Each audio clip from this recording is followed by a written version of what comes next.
On this episode of China Uncensored, religion in China is getting sinicized. Hi, welcome back to China Uncensored. I'm Chris Chappell. You've probably read so-called reports that under the Communist Party in China, people who practice religion are constantly oppressed, arrested, even tortured. Well, good news, everyone. The party has just released some new regulations that should convince you that everything's going to change for the better. Religions are going to sinicize. No, that's not what your new agey friend does with their neti pot to clear their sinuses. English state-run China Global Television Network explains. The new regulations highlight religious and social harmony. They call for respect between believers and non-believers, as well as between religions. Wow, these new regulations sound like real progress has been made. I can see now why the Communist Party was so upset by that recent U.S. report criticizing China's religious freedom. The U.S. report claims that the Chinese government tortures and imprisons thousands for their religious beliefs, including Tibetans, Muslims, Falun Gong, and Christians.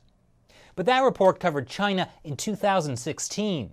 That was the old antiquated China. Now is the new cool China, the enlightened China that's totally on board with religion. Unless for some reason China's state-run media isn't giving us the full picture and this is instead part of some elaborate scam to spread propaganda to the West. But that wouldn't be very Christian of them, would it? China has 5 officially recognized religions: Buddhism, Taoism, Islam, Christianity, and Catholicism. Yes, in China, those last 2 things are different. And if you want to practice religion and not get in trouble, you need to belong to one of those official religions. That's what Article 36 of China's Constitution means when it says citizens of the People's Republic of China enjoy freedom of religious belief. The catch is that citizens enjoy freedom of religious belief so long as they belong to one of those state-approved religions, where the leaders are hand-picked by the Communist Party. It's like if you're given total freedom to pick your school's vice principal from among these 3 guys. I'm sure they're all good choices. Well, following China's announcement of the new regulations, the party-approved leaders from the 5 official religions held a forum together and decided they're totally all on board with the CCP's request that they sinicize their religions. Sinicize is just a fancy way of saying Chineseify, which in this case has nothing to do with Chinese culture. This time it's a totally made-up way of saying religious leaders must steer religions forward with Chinese socialism. That's how one Politburo member explained it.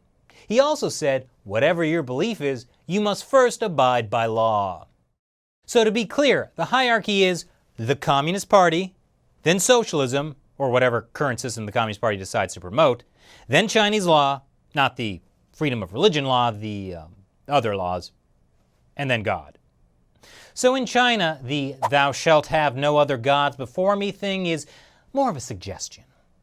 The new regulations that Chinese state-run media are so eager to promote are essentially about controlling religious institutions and forcing religious believers to do what the Communist Party tells them.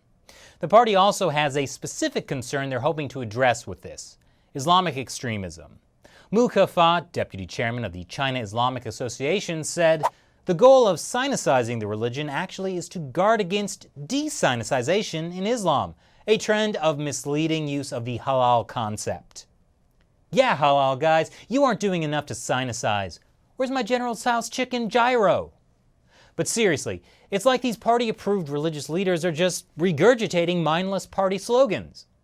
But the real question is, have these new regulations that highlight religious and social harmony achieved anything? Let's take a look at the scene on the ground. Oh, they're still demolishing Christian churches.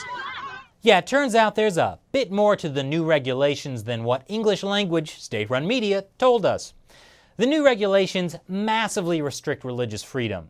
Impressive considering I didn't think they had any more room to squeeze, but the Communist Party leaders are real miracle workers. Also, with the new regulations, online religious discussion will be under surveillance. Not that it wasn't under surveillance before, but it's always nice to have more laws making it official. They also limit religious gatherings.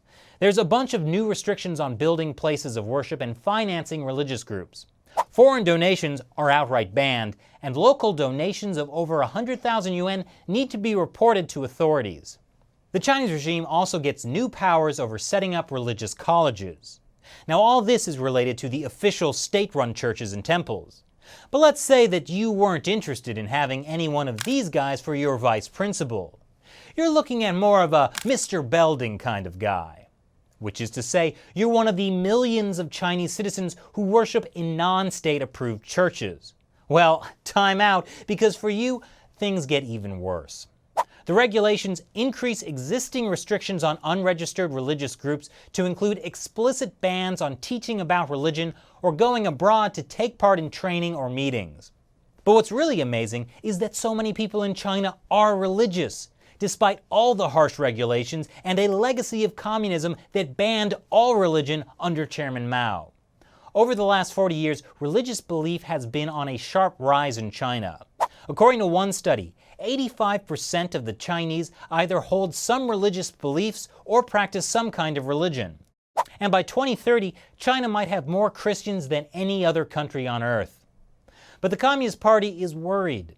That's why they're encouraging people to report on parents who lure their children into religion, and ordering churches to install surveillance equipment.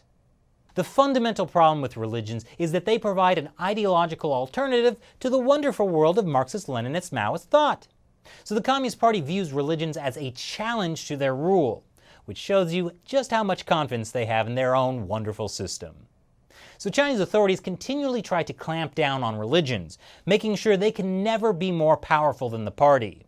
And they try to reduce religious belief to Chinese patriotism to make sure believers put the Communist Party before their God. And if religious believers refuse to comply, well, let's just say they might be going to heaven a lot quicker. What do you think of the new regulations? Leave your comments below. Thanks for watching this episode of China Uncensored. Once again, I'm your host, Chris Chappell. See you next time.